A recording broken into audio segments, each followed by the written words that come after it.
Hello dear. तो चलिए शुरू करते हैं स्टैंडर्ड 11th के लिए मैथमेटिक्स का नया चैप्टर रिलेशंस एंड फंक्शंस।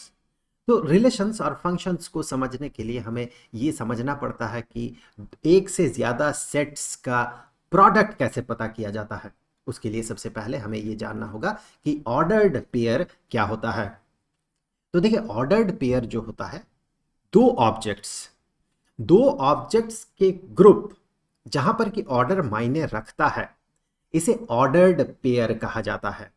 एक छोटा सा एग्जांपल ले लेते हैं। मान ले आपके स्कूल में दो टेनिस टीम बन रहा है, दोनों के बीच मैच होगा, टेनिस का मैच होगा।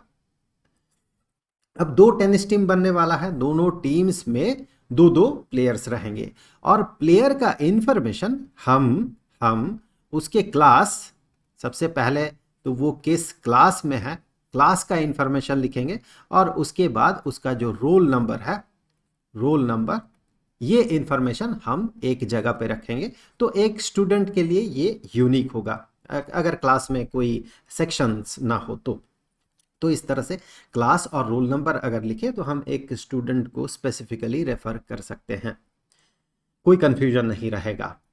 अब मान ले दो टीम्स बना, दोनों टीम के बीच मैच होगा। लेट अस से पहला टीम है पी, तो पी में दो स्टूडेंट्स होंगे।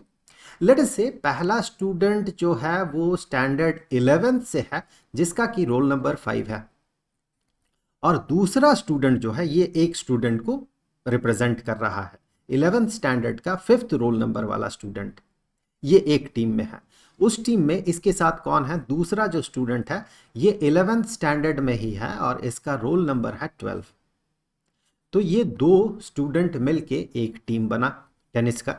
अब दूसरा टीम जिसके साथ इसका मैच होने वाला है क्यू, ये जो टीम है ये एक स्टूडेंट है स्टैंडर्ड 12th से, जिसका कि रोल नंबर है 7, और दूसरा स्टूडेंट जो है वो भी स्टैंडर्ड 12th से ही है, उसका रोल नंबर है 11।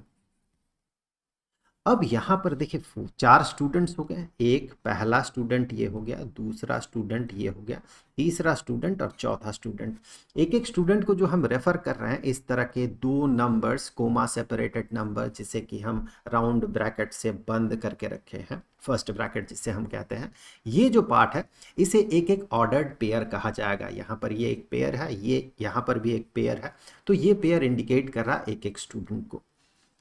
तो यहाँ पर अगर मैं कहूँ कि इसी चीज़ को मैं इस तरह से न लिखकर, क्या मैं इसी चीज़ को ऐसे लिख सकता हूँ, पहले इस स्टूडेंट को रेफर कर सकता हूँ 11, 12, 11th स्टैंडर्ड का 12th रोल नंबर वाला स्टूडेंट, और उसके साथ जो टीम बना है 11th स्टैंडर्ड का 5th रोल नंबर वाला स्टूडेंट, क्या मैं इस तरह से इसे रिप्रेजेंट कर सकता हूँ? क्या इसमें कोई अंतर है? अगर कहा जाए कि मनोज और हरी मिलकर एक टीम बनाया है, क्या ये हरी और मनोज मिलकर बनाया गया टीम से अलग होगा? टीम तो वही है, टीम में ऑर्डर मायने नहीं रखता है। उसी तरह से यहां पर भी हमें पता है सेट में एलिमेंट, यहां पर सेट का एलिमेंट ऑर्डर्ड पेयर है, तो हमें पता है सेट में एलिमेंट का ऑर्डर जो है वो मायने नहीं रखता है।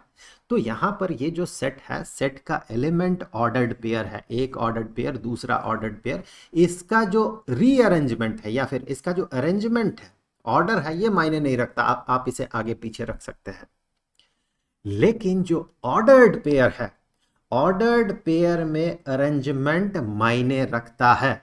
यहां पर इस ऑर्डर्ड पेयर में देखें, किसी भी ऑर्डर्ड पेयर में देखें, अगर हम अरेंजमेंट को ही चेंज कर दे तो, जैसे कि यहां पर 11, 12 के जगह अगर 12, 11 हो जाए तो ये दूसरे ही स्टूडेंट को रिप्रेजेंट करेगा। ये जो है 11th स्टैंडर्ड के स्टूडेंट को, जिसका रोल नंबर 12 है, उसे रिप्रेजेंट कर रहा है। लेकिन इसका ऑर्डर को अगर आप चेंज कर दें तो फिर उसका मीनिंग ही कंप्लीटली चेंज हो जाएगा।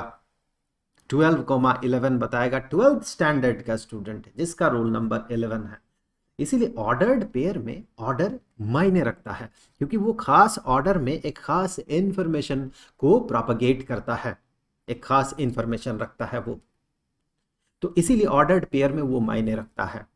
लेकिन सेट में एलिमेंट के तौर पे जो भी है, वहाँ पर ऑब्जेक्ट है या कोई नंबर है या कोई डिजिट है या फिर लेटर है या फिर ऑर्डर्ड पेयर है, सेट के अंदर उसे आप आगे पीछे कर सकते हैं, क्योंकि सेट के अंदर जो जो ग्रुप ऑफ इंफॉर्मेशन है, जो भी चीज़ें हैं, जो भी एलिमेंट के तौर पे जो भी है, वो एक ग्रुप को रिप्रेजेंट कर रहा है। और ग्रुप में कौन आगे है कौन पीछे है इससे कोई फर्क नहीं पड़ता है। टीम में किसका नाम आप पहले लिख रहे हैं, किसका नाम बाद में लिख रहे हैं, उससे कोई फर्क नहीं पड़ता है। तो वहां पर ऑर्डर मायने नहीं रखता, लेकिन ऑर्डर्ड पेयर में आगे पीछे ये जो है ये ऑर्डर ये मायने रखता है। तो फिर अब ऑर्डर्ड पेयर का कुछ और इसके बारे में देखें। जैसे कि अभी हम लोग बात कर रहे थे कि ए बी ये जो ऑर्डर्ड पेयर है ये अलग होगा from B A, except for अगर बी और ए दोनों बराबर है, मान ले दोनों 5 है, ए भी 5 और बी भी 5, तो फिर आप कह सकते हैं A comma B is same as B comma है। But in in in general cases A comma B और बी कोमा ए ये दोनों अलग अलग चीजें हैं। जैसे थोड़ी देर पहले हमने देखा ना, यहाँ पर 11 कोमा 12 और 12 कोमा 11 दो अलग अलग स्टूडेंट को रिप्रेजेंट कर रहा है। उसी तरह से यहाँ पर भी ये अलग होता है। और दोनों बराबर होगा, ए कोमा बी एक ऑर्डर्ड पेयर, ये सी कोमा डी एक दूसरे ऑर्डर्ड पेयर के साथ बराबर होगा। वैसे दूसरा नहीं कहना चाहिए, बराबर है तो वही ऑर्डर्ड पेयर है। तो ये सिर्फ और सिर्फ तभी होगा इफ एंड ओनली इफ कि ये जो ए है ये सी के साथ बराबर हो और ये जो बी है ये डी के साथ बराबर हो। तो फिर ordered pair for example 5 comma 6 ये एक ऑर्डर्ड पेयर, ये 6 कोमा 5 के साथ बराबर नहीं है। लेकिन 5 कोमा ए और 5 कोमा ए ये दोनों एक दूसरे के साथ बराबर है, क्योंकि यहाँ पर फर्स्ट एलिमेंट दूसरे ऑर्डर्ड पेयर के फर्स्ट एलिमेंट के साथ और फर्स्ट ऑर्डर पेयर के सेकंड एलिमेंट दूसरे ऑर्डर्ड पेयर के सेकंड एलिमेंट के साथ बराबर है, इसीलिए ये दोनों बराबर है, दोनों ऑर्डर्ड पेयर। अब यहाँ से अगर मान ले ऐसा सिनेरियो दिया जाए कि ये एक ऑर्डर्ड पेयर और ये एक ऑर्डर्ड पेयर दोनों अगर बराबर है, यहाँ पर इक्वालिटी साइन है मतलब बराबर है, तो फिर हमें यहाँ से x और y का वैल्यू पता करना है। तो दो ऑर्डर्ड पेयर अगर बराबर हो तो इसका मतलब यही बनता है कि इसका जो फर्स्ट एलिमेंट है, फर्स्ट ऑर्डर्ड पेयर का first element second ordered pair के फर्स्ट एलिमेंट के साथ बराबर होगा। That mean x + 1 is equal to 3, ये फर्स्ट एलिमेंट जो है इसके फर्स्ट एलिमेंट के साथ बराबर होगा। और दूसरा जो एलिमेंट है ऑर्डर्ड पेयर का ये इसके दूसरे एलिमेंट के साथ बराबर होगा। y - 2 is equal to 1। तो यहाँ से इक्वेशन के दोनों साइड को अगर 1 से सब्ट्रैक्ट करें तो हमें मिल जाता है x is equal to 2। Subtract करने से ये 1 चला जाएगा। और यहाँ पर अगर हम इक्वेशन के दोनों साइड में 2 ऐड कर देते हैं तो ये -2 कैंसिल हो जाएगा। So y is equal to 3, 1 + 2 is 3। तो ये जो है ये हमें मिल गया x और y का वैल्यू। तो ये हमने वही वाला रूल फॉलो किया है जो कहता है कि ordered pair a comma b और c कोमा d तभी बराबर होगा अगर a c के बराबर हो, ये इसके बराबर हो, एंड b d के बराबर हो। तो ये वाला जो है इसे हमने इस रूल को हमने फॉलो किया है। और अब यहाँ से आगे बढ़ते हैं। दो सेट्स का कार्टेशियन प्रोडक्ट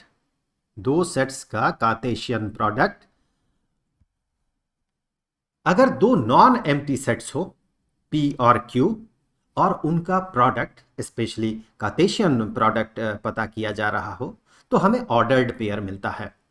एग्जाम्पल से समझते हैं।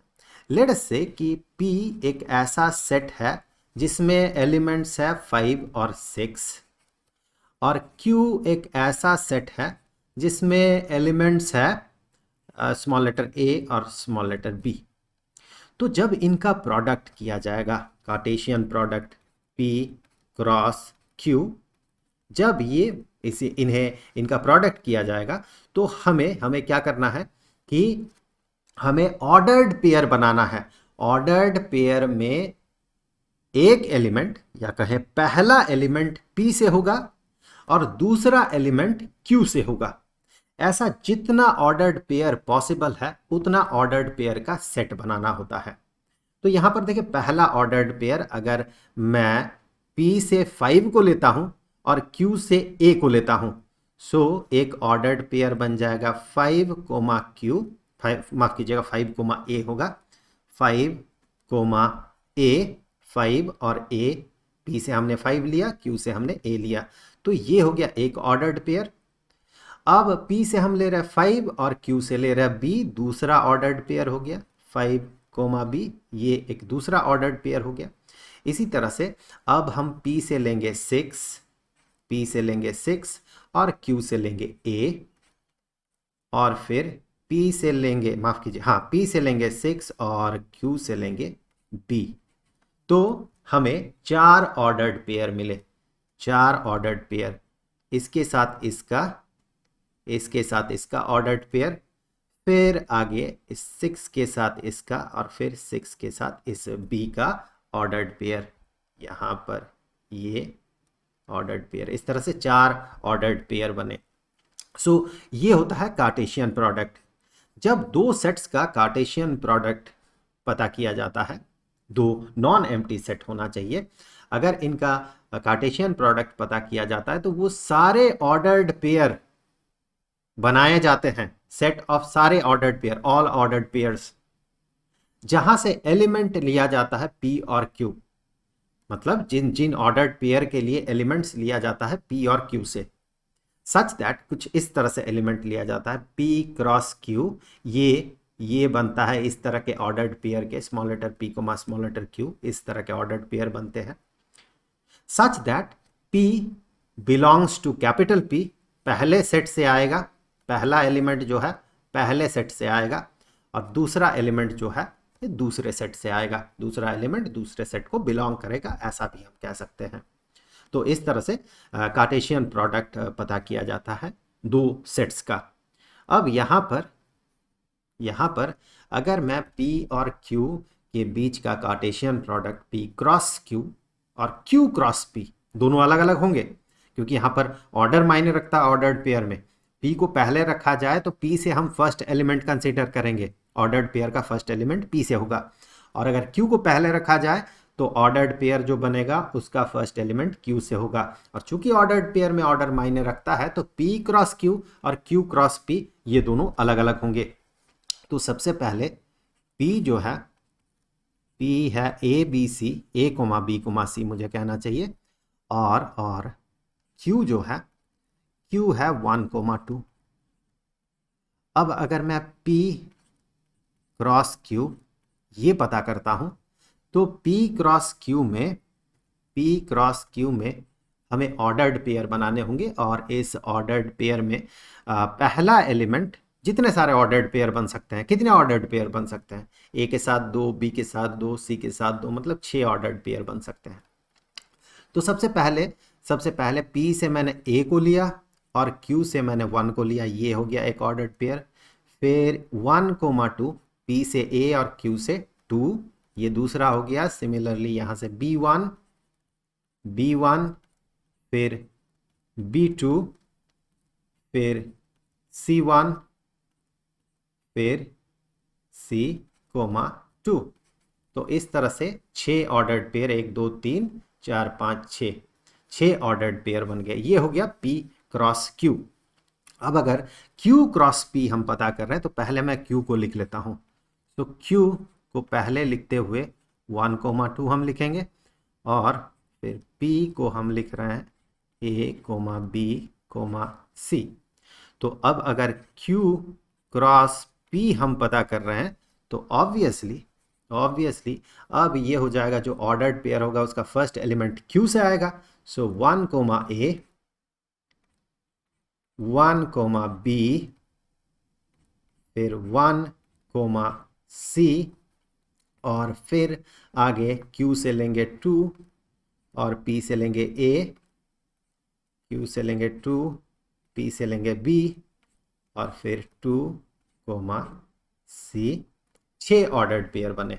तो नंबर ऑफ ऑर्डर्ड पेयर्स जो होंगे इन दोनों सेट्स में, इस सेट में और इस सेट में, नंबर ऑफ ऑर्डर्ड पेयर जो होगा वो सेम होगा, दोनों में 6 6 बन रहा है। देखिए क्योंकि अगर यहाँ पर नंबर ऑफ एलिमेंट आप देखें, number of element in set P वो 3 है और number of element in set Q वो 2 है।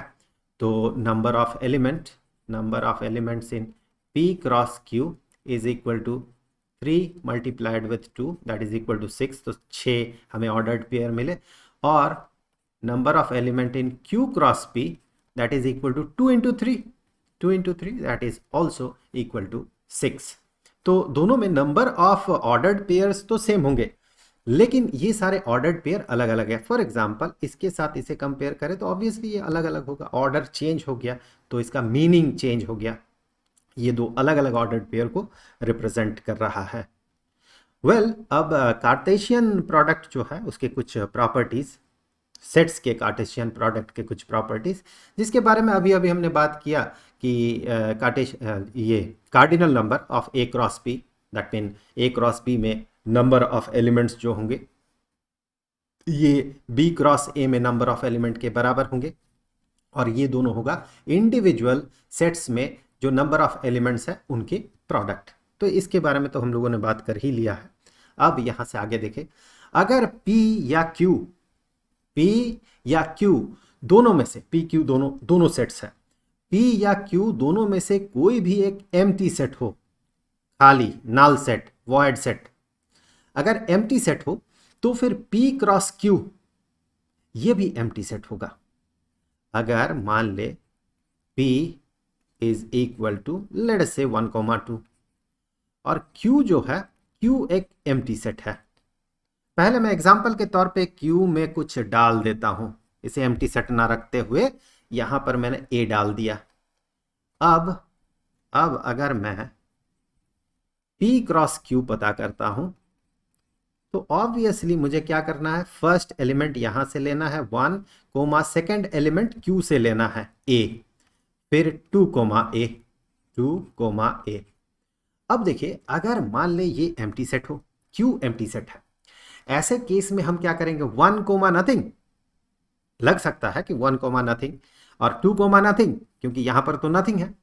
लेकिन आप ध्यान दें यहां पर अगर कुछ ना होगा तो ये ऑर्डर्ड पेयर नहीं रहेगा, इस कोमा का भी फिर मतलब नहीं रहेगा, इस कोमा का भी मतलब नहीं रहेगा, ये ऑर्डर्ड पेयर नहीं रहेगा और ये सिंपल एक एलिमेंट में कन्वर्ट हो जाएगा। लेकिन जब हम यहाँ कार्टेशियन प्रोडक्ट करते हैं तो हमें ऑर्डर्ड पेयर मिलना चाहिए। क्योंकि यहाँ ऑर्डर्ड पेयर नहीं बन रहा, इसीलिए हम कहेंगे कोई भी ऑर्डर्ड पेयर नहीं बन रहा, तो ये भी एम्प्टी सेट होगा। एक एग्जाम्पल के तौर पे हम ऐसे कह सकते हैं, मान ले आपके पास कलर अवेलेबिलिटी है रेड एंड ग्रीन, ये दो कलर्स आपके पास है। और मान ले आपके पास एक रेक्टेंगल है जिसे कि आप कलर कर सकते हैं, एक रेक्टेंगल है आप इसे कलर कर सकते हैं, और एक सर्कल है इसे आप कलर कर सकते हैं। तो दो कलर्स का सेट है और दो ऑब्जेक्ट्स का आपके पास सेट है। तो इससे क्या अलग अलग पॉसिबिलिटीज बन सकता है, तो इससे क्या क्या अलग अलग पॉसिबिलिटी बन सकता है, इससे अलग अलग पॉसिबिलिटी बन सकता है कि आप रेड कलर से इस रेक्टेंगल को रंग दे, एक पॉसिबिलिटी। दूसरा पॉसिबिलिटी है आप ग्रीन कलर से इस रेक्टेंगल को रंग दे, और फिर तीसरा पॉसिबिलिटी है आप रेड कलर से इस सर्कल को रंग दे, या फिर आप रेड कलर से इस ग्रीन कलर से, आप ग्रीन कलर से इस सर्कल को रंग दे, ग्रीन कलर से इस सर्कल को रंग दे। तो 4 पॉसिबिलिटीज है। अब मान ले कि आपके पास ऑब्जेक्ट ही नहीं है, अब कितना पॉसिबिलिटी होगा, अब आप कितना कलरफुल ऑब्जेक्ट बना सकते हैं, ऑब्जेक्ट है ही नहीं। तो ऑब्जेक्ट अगर नहीं होगा तो यहां पर कोई ऑर्डर्ड पेयर भी नहीं बनेगा, आप किसी ऑब्जेक्ट को रंग भी नहीं सकते हैं। तो वो जो जिस तरह का सिनेरियो इससे पहले बन रहा था वैसा सिनेरियो और बनेगा नहीं, क्योंकि आपके पास ऑब्जेक्ट ही नहीं है। ऑब्जेक्ट वाला सेट जो है वो नल सेट है, तो कोई भी ऑर्डर्ड पेयर नहीं बनेगा, मतलब कलरफुल ऑब्जेक्ट नहीं बना सकते हैं आप। कलर तो आपके पास रहेगा, लेकिन कलरफुल ऑब्जेक्ट जो कि फाइनल रिजल्ट के तौर पे, प्रोडक्ट के तौर पे हमें यहाँ पर मिल रहा था, दो सेट्स के प्रोडक्ट के तौर पे हमें यहाँ पर मिल रहा था, वो नहीं बनेगा। तो इस तरह के लॉजिक से आप समझ सकते हैं कि एक अगर नल नल सेट हो और दो सेट्स के बीच प्रोडक्ट हो रहा हो, कार्टेशियन प्रोडक्ट, तो वैसे में जो प्रोडक्ट बनता है वो भी नल सेट या एम्प्टी सेट ही बनता है। अब अगर कहा जाए कि ए और बी दो नॉन एम्प्टी सेट्स हैं, दो नॉन एम्प्टी सेट्स हैं, और उनमें से ए या बी उनमें से कोई एक अगर इनफाइनाइट सेट हो, तो फिर ए क्रॉस बी भी इनफाइनाइट सेट होगा। क्योंकि आप देखिए, जो मान ले कि पहला सेट जो है ए जो है, इसमें नंबर ऑफ एलिमेंट्स फाइनाइट है, मैं एग्जांपल के तौर पे 3 मान लेता हूं। और जो दूसरा सेट है for example it is a set of natural numbers, for example it is set of natural numbers. मैं इसे सेट ऑफ नेचुरल नंबर्स अगर कहूं, सो सेट ऑफ नेचुरल नंबर्स, तो इसमें इसमें नंबर ऑफ एलिमेंट्स कितने होंगे? इनफाइनाइट। अब इन दोनों का अगर प्रोडक्ट किया जाए, 3 एलिमेंट्स फॉर एग्जांपल ए जो है ये small letter a, small letter b, small letter c से बना हुआ है। अब इनका इसके साथ अगर नेचुरल नंबर के सेट का कार्टेशियन प्रोडक्ट पता किया जाए, तो उसमें नंबर ऑफ एलिमेंट्स कितने होंगे? अगर इस सेट में ही इनफाइनाइट एलिमेंट्स हो तो इस ए के साथ इनफाइनाइट एलिमेंट का एक ऑर्डर्ड पेयर बनेगा, ग्रुप बनेगा ऑर्डर्ड पेयर का, तो इनफाइनाइट ऑर्डर्ड पेयर हो गए। फिर बी के साथ इनफाइनाइट ऑर्डर्ड पेयर और सी के साथ भी इनफाइनाइट ऑर्डर्ड पेयर। इसका मतलब ये बनेगा कि ऐसे केसेस में जो प्रोडक्ट बनेगा, इस एग्जाम्पल के तौर पे हमने सेट ए के साथ सेट ऑफ नेचुरल नंबर्स का प्रोडक्ट किया है, कार्टेशियन प्रोडक्ट, तो ये भी इनफाइनाइट होगा, वही यहाँ पर लिखा हुआ है। अब देखिए, अगर तीन तीन सेट्स रहे और उनका कार्टेशियन प्रोडक्ट हम पता कर रहे हैं, तो 2 सेट्स के लिए हमने जो किया था 3 सेट्स के लिए उसी को हम आगे बढ़ा देंगे। वेल एग्जाम्पल कुछ हम लेंगे। यहां पर देखें 3 सेट्स है ए बी सी, वहां स्मॉल लेटर ए जो है ए का एलिमेंट है, capital A set capital A का एलिमेंट है, small letter B capital B का एलिमेंट है, small letter C set capital C का एलिमेंट है। तो A comma B comma C, इस तरह से हम यहाँ पर ऑर्डर्ड, यहाँ पर पेयर नहीं कहा जाता बल्कि ऑर्डर्ड ट्रिपलेट कहा जाता। पेयर तो 2 से मिलकर बनता है ना, पेयर ऑफ शूज मतलब 2 से मिलकर बना हुआ 2 जूते, तो एक जोड़ा जूता। सो चूंकि यहाँ पेयर का मतलब 2 होता है और यहाँ पर पेयर नहीं है बल्कि 3 से मिलकर बना हुआ है ये ग्रुप, सो इसीलिए इसे ऑर्डर्ड ट्रिपलेट कहा जाता है।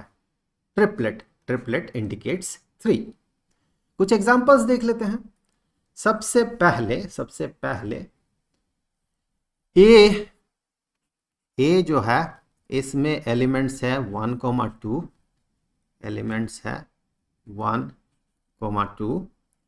बी जो है इसमें एलिमेंट है p, q, और सी जो है इसमें एलिमेंट है x, y। हमें यहाँ पर ऑर्डर्ड पेयर बनाना है, माफ़ कीजिएगा ऑर्डर्ड ट्रिपलेट बनाना है, या फिर कहें ए क्रॉस बी क्रॉस सी पता करना है। तो इसके लिए ये सेट बनेगा ऑर्डर्ड ट्रिपलेट्स का। तो ए से हम सबसे पहले 1 ले रहे हैं, बी से p ले रहे हैं और सी से x ले रहे हैं। पहला ट्रिपलेट हो गया। दूसरे ट्रिपलेट के लिए हम यहाँ से 1 ले रहे हैं ए से, बी से p ही ले रहे हैं और सी से y ले रहे हैं। दूसरा हो गया ट्रिपलेट। अब तीसरे ट्रिपलेट के लिए हम ए से ले रहे हैं 2। अच्छा, यहाँ कुछ बाकी है, यहाँ पर और भी बाकी है, क्यू बाकी है ना।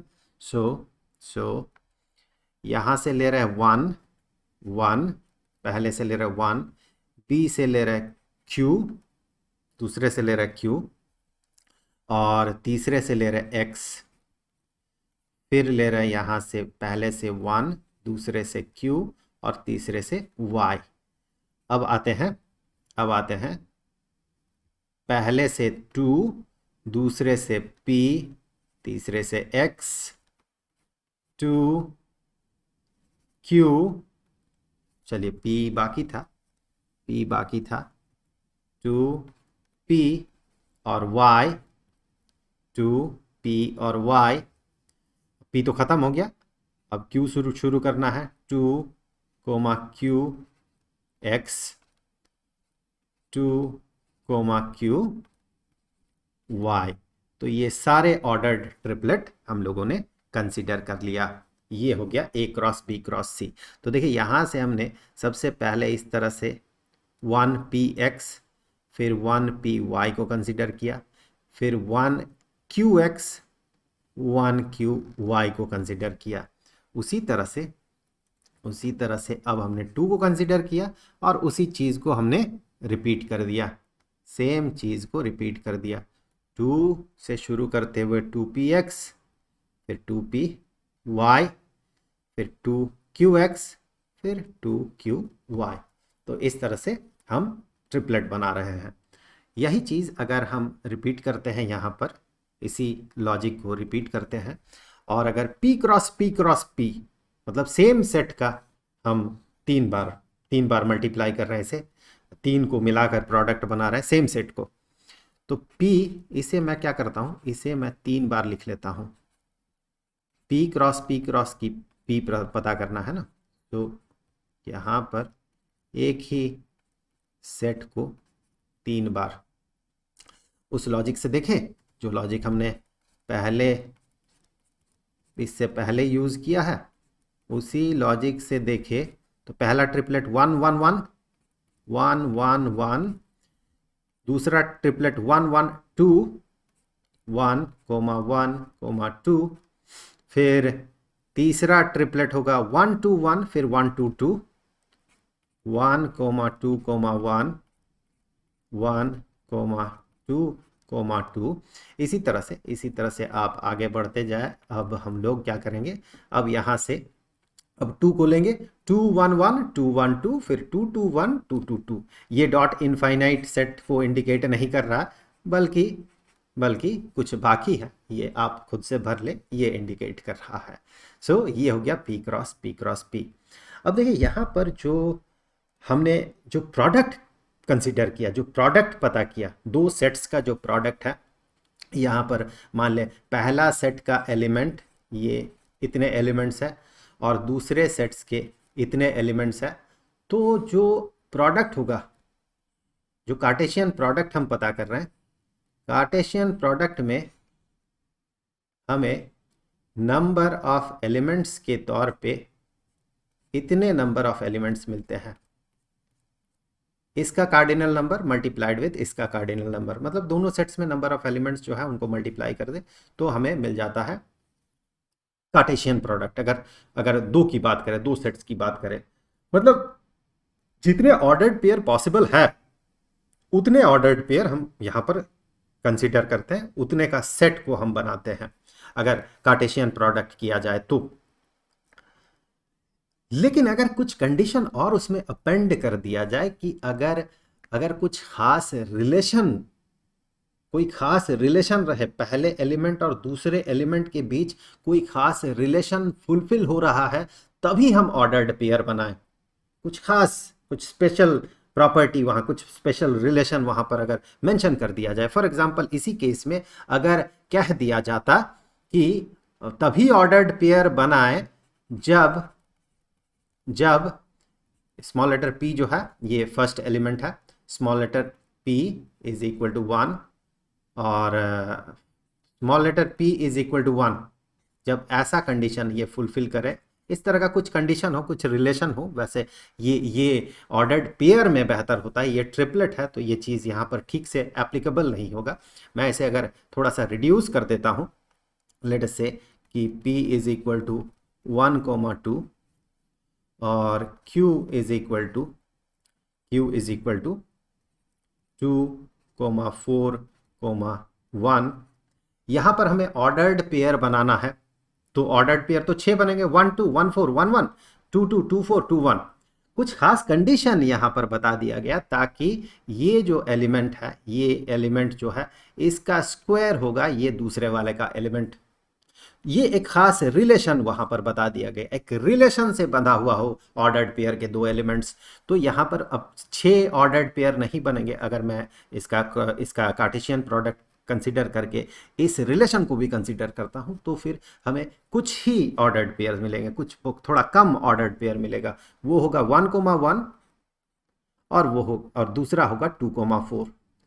ये इन दोनों से बन रहा ऑर्डर्ड पेयर, इन दोनों सेट से, इससे भी और इससे भी, दोनों सेट्स से एलिमेंट लेके ही ऑर्डर्ड पेयर बन रहा, लेकिन वो इस रिलेशन को फॉलो कर रहा है।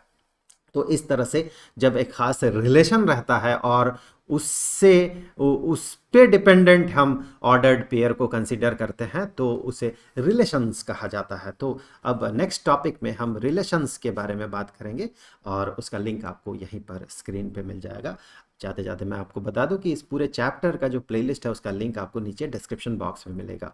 तो जल्द मिलते हैं अगले वीडियो में, तब तक के लिए खुश रहें, गुड बाय।